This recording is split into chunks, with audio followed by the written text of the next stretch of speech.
There was a slight rebound. It's a slight rebound, of which at the end of the day, it went back to the negative or to south movement or downward movement. But mostly speaking, there's this proposal going on, which they have, I think, up to 16 or thereabouts of this month, to either 19 or thereabouts, to conclude if there's a merger that is being proposed between Seplat and Afren. Yes. Yes. You know, which the combined market capitalization is about $1.5 billion between the two of them. So it is presumed that that is really assisting Seplat to move to where they are, because the downward in crude oil price is affecting them as well. Even though so far some other, even international oil companies, some of them they're having their own challenges, even in America as we speak. The oil company that actually oil company that actually discovered the crude, they have dropped. I mean, they are reducing their budget from about $4.6 billion to about 2.5 for their reward. They are almost laying off close to 1,000 workers because it's affecting them. So that is on one side of it. Meanwhile, coming to the market, on Saturday, while I was here with Bolaji, I was just a bit confident and sure that the market will come up.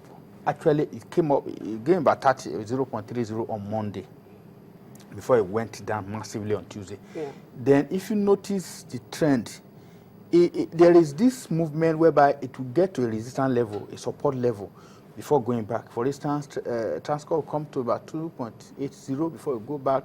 UBA will come to about 3 naira before it go, you know.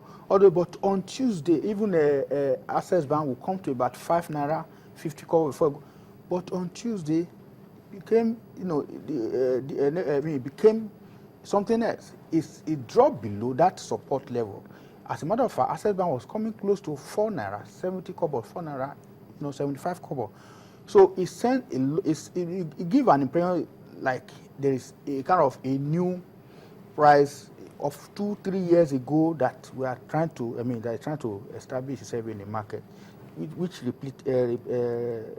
happened again on Wednesday. Even to, as a matter of fact, UAC, for the first time in about 3 or 4 years, it came close to 25 naira, which was really, it was the reversal of UAC that you saw now that, give it that as one of the stock that came up, because it reversed back to 30 naira. Yeah, even though we saw those gains on Thursday and Friday, and of course on Monday, we still saw the week, that's the week wrap up there, the all-share index dropping, perhaps because of the losses recorded in Dangote shares. Very well.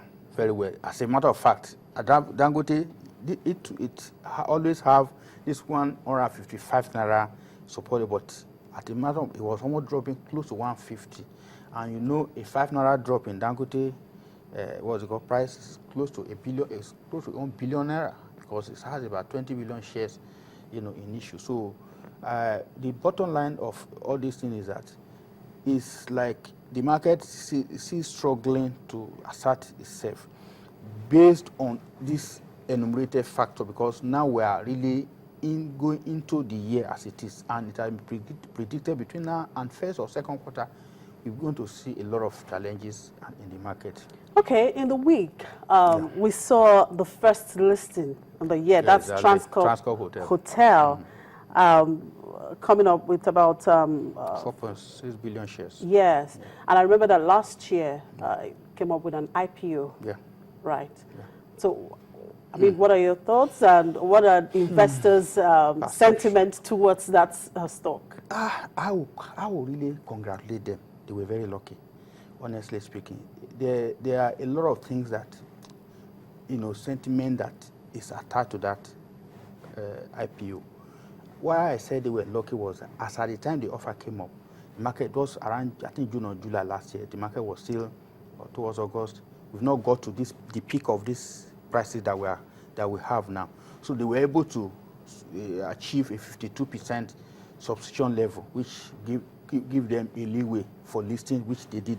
But I will be of the view that it's like the question that a lot of people are asking now is that why would a subsidiary of Transcorp PLC be trading or be listed at 10 naira while the holding company is below or around 3 naira. That is really... There's kind of an imbalance there. Yes, some element of imbalance that nobody can really explain, so to speak.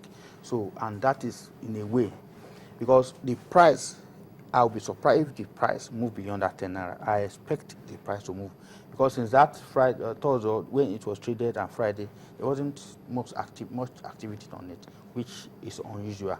So much is to be seen as the days goes by. Let's see how market. But I think sincerely, there's going to be some adjustment downward in the price. Yeah.